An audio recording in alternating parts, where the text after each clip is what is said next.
तो शुरुआत करते हैं। देखो, जैसे ही आप हिंदी में कोई वाक्य बोलते हैं, जैसे मैं वहां रहता हूं, मैं खाना खा रहा हूं, वह गांव जा रहे हैं, हम कल आएंगे, इन सभी वाक्यों में अगर आप देखोगे तो हम, मैं, वह, ये सब क्या है? कर्ता है। और कर्ता को अगर हम इंग्लिश में देखें तो क्या कहा जाता है? सब्जेक्ट कहा जाता है। यानी आप ये कहें कि जो काम करने वाला व्यक्ति है, जिसे आप कर्ता के नाम से जानते हैं, वही इंग्लिश में आप उसे क्या कहेंगे? उसको सब्जेक्ट कहेंगे। और जो व्यक्ति कोई काम कर रहा है, यानी उसके द्वारा जो काम किया जा रहा है, जैसे पढ़ना, लिखना, उठना, बैठना, जाना, हंसना, रोना, ये सारे, इन सबको अपन वर्ब कहते हैं। इंग्लिश में हम इसे क्या कहेंगे? वर्ब कहेंगे। अब वर्ब के दो भाग है, एक तो होता है हेल्पिंग वर्ब और एक होता है मेन वर्ब। मेन वर्ब वो होती है जो आप मेन कार्य करते हैं, ये कह सकते हैं उठना, बैठना, खाना, सोना, पीना, ये सब क्या है? ये मेन वर्ब है। लेकिन है, था, होगा, करूंगा, ये सब क्या है?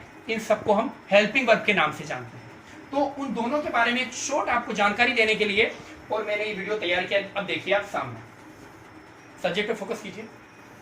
सब्जेक्ट, जैसा कि मैंने आपको बताया है, सब्जेक्ट का मतलब होता है कोई काम करने वाला। तो जैसे अगर मैं बात करूं, मैं घर जा रहा हूं, तो मैं के लिए इंग्लिश में क्या आएगा? आई। अगर मैं कहूं आप कहां रहते हो, तो आपके लिए क्या वर्ड आएगा? यू। अगर मैं कहूं हम सब खाना खा रहे हैं, तो हम के लिए क्या वर्ड आएगा? वी। इसी तरीके से वे के लिए दे, वह अगर पुरुष है तो ही, वह अगर महिला है तो शी, वह अगर कोई निर्जीव है या जानवर है तो वहां पर आएगा इट। ये तो थी बात सब्जेक्ट के बारे में। अब सब्जेक्ट इंपॉर्टेंट क्यों है? देखो साथियों, सब्जेक्ट बहुत इंपॉर्टेंट होता है, क्योंकि इंग्लिश के अंदर कहो चाहे हिंदी के अंदर अगर हम कहें, हम जो भी सहायक क्रिया लगाते हैं वो अकॉर्डिंग टू सब्जेक्ट लगती है। यानी अगर आपका सब्जेक्ट एक वचन है तो क्रिया भी क्या लगेगी? एक वचन। अगर आपका सब्जेक्ट बहुवचन है तो क्रिया भी क्या लगेगी? बहुवचन। जैसे तुम या आप, अगर मैं इसको कहूं तो ये प्लूरल है। प्लूरल का मतलब होता है बहुवचन है। यानी हम इसमें कौन सी क्रिया लगाएंगे? यानी हम इसमें कौन सी क्रिया लगाएंगे? बहुवचन क्रिया लगाएंगे। थोड़े से पीछे हम, ये भी है प्लूरल यानी बहुवचन, यानी इसमें भी कौन सी क्रिया लगेगी या सहायक क्रिया लगेगी? बहुवचन। वे, ये भी क्या है? प्लूरल यानी बहुवचन, तो इसमें भी कौन सी क्रिया लगेगी? बहुवचन क्रिया लगेगी। ही, शी, इट, ये तीनों के तीनों सिंगुलर यानी कि एक वचन होते हैं। इसका मतलब इनके बाद आने वाली हेल्पिंग वर्ब हमेशा एक वचन होगी। अब बात करते हैं अपन हेल्पिंग वर्ब्स की। देखिए, हेल्पिंग वर्ब, थोड़ा फोकस करना है हेल्पिंग वर्ब पे। हेल्पिंग वर्ब इज, हिंदी में अगर कहें तो इसका मतलब है, यानी कि वह खाना खा रहा है। तो क्योंकि वहां पर ही एक वचन क्रिया है तो क्या आएगा वहां पे? हेल्पिंग वर्ब में इज। इसी तरीके से वी और दे, अगर आप सब्जेक्ट के रूप में इसे लिखते हैं तो इनके बाद में हेल्पिंग वर्ब के रूप में क्या लगेगा? आर। और हिंदी में अगर कहें तो है। देखो, है और है में थोड़ा सा फर्क है हमेशा एक वचन के लिए होता है, जबकि है यानी है के ऊपर अगर बिंदी लगाते हैं तो ये बहुवचन की ओर संकेत करता है। एम, जैसे कि आप सभी जानते होंगे, एम जो है वो आई के साथ में लगाया जाता है और हिंदी में इसका अर्थ होता है हूं। अगर बात करें वॉच, वॉच का मतलब होता है था या थी।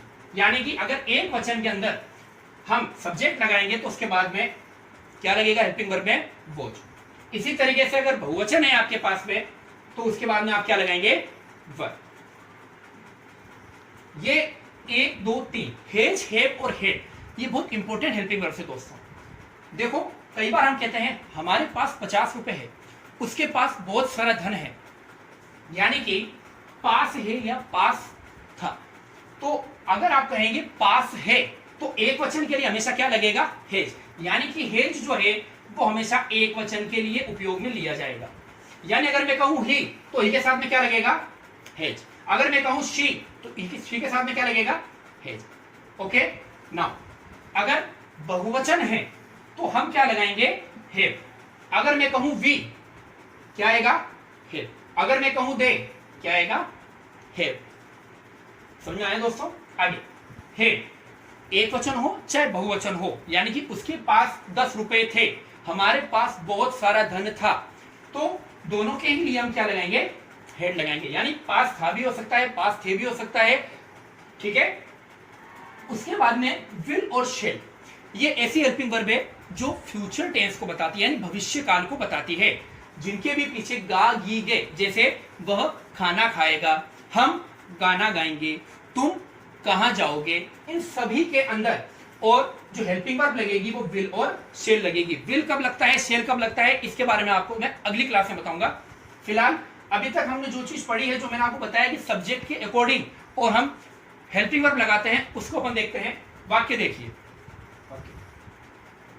देखिए दोस्तों, मैं एक अध्यापक हूं। मैं, आप सभी जानते हैं, काम करने वाले सब्जेक्ट कह सकते हैं, और हूं जो है वो हमारी क्या है? हेल्पिंग वर्ब है। इसी तरीके से आप अभी अंग्रेजी सीख रहे हो, आप क्या है? करता है, यानी सब्जेक्ट है, और हो जो है वो हमारे लिए क्या है? हेल्पिंग वर्ब है। वह सब्जेक्ट है, इसी तरीके से था हेल्पिंग वर्ब है। वह सब्जेक्ट है हेल्पिंग वर्ब है। वे सब्जेक्ट है और ये आपका हेल्पिंग वर्ब है। तो देखो दोस्तों, आपने एक बात नोट करी होगी कि हिंदी के अंदर सब्जेक्ट यानी कर्ता सबसे शुरुआत में है, और जो आपके हेल्पिंग वर्ब या सहायक क्रिया है वो सबसे अंत में है। अब देखते हैं हम इंग्लिश। यहां देखिए, सब्जेक्ट था मैंने लगाया आई। अंग्रेजी के अंदर थोड़ा सा अलग है। अलग क्या है कि यहां पर तो देखो फर्स्ट यानी पहले स्थान पर सब्जेक्ट और लास्ट के स्थान पर क्या है? हेल्पिंग वर्ब है। लेकिन अंग्रेजी में ऐसा नहीं है। अंग्रेजी में सब्जेक्ट के तुरंत बाद हमें क्या लगानी होती है? Helping verb. तो अभी अभी मैंने आपको बताया था, हूं के लिए हमने कौन सा वर्ड लिखा है? देखो, हूं के लिए एम, क्या लगाया मैंने यहां पे? M, A teacher. आपके लिए हमने क्या लिखा था? यू, मैंने लिखा यू। अच्छा, क्या लिखा हुआ है? इसका मतलब क्या आएगा इनमें से? देखो, आर यानी है भी होता है और हो भी होता है, क्योंकि तुम अगर आप कहोगे तो उसमें कई पर भी है नहीं आएगा, हमेशा हो का प्रयोग किया जाएगा। तो यू के बाद हमने हेल्पिंग वर्ब क्या लगा दिया? आर। Learning English. वह लड़का है लड़की है, ये हमें पता चलेगा काट रहा था, यानी इसका मतलब वो क्या है? लड़का है, और वह जब पुरुष है तो उसके लिए हम क्या लगाएंगे? ही। अभी अभी मैंने आपको बताया था, अगर पीछे था हो तो हमने क्या पढ़ा था? देखो, था या थी के लिए वॉज, क्या लिखा है मैंने? वॉज।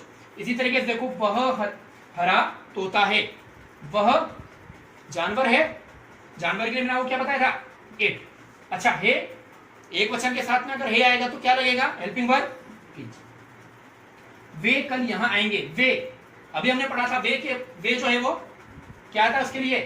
दे। क्या लिखा मैंने? दे। और पीछे क्या आ रहा है? गे।